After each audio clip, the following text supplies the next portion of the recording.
వచ్చే నెలలో అయోధ్య రామ మందిరం ప్రారంభం కానున్న నేపథ్యంలో భక్తులకు భారతీయ రైల్వే శుభవార్త చెప్పింది.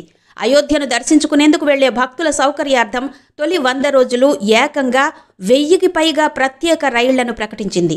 దేశంలోని ప్రధాన నగరాల నుంచి ఇవన్నీ అయోధ్యకు పరుగులు తీయనున్నాయి.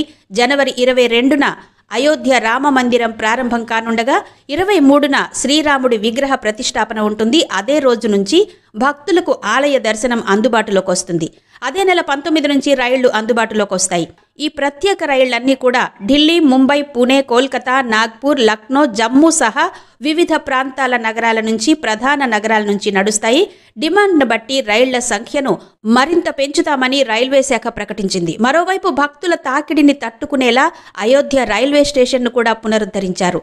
రోజుకు 50,000 మంది వరకు రాకపోకలు సాగించే అవకాశం ఉండడంతో ఆ మేరకు దాని సామర్థ్యాన్ని పెంచారు. జనవరి 15 నాటికి ఇది పూర్తిగా అందుబాటులోకి వస్తుందని ప్రకటించారు.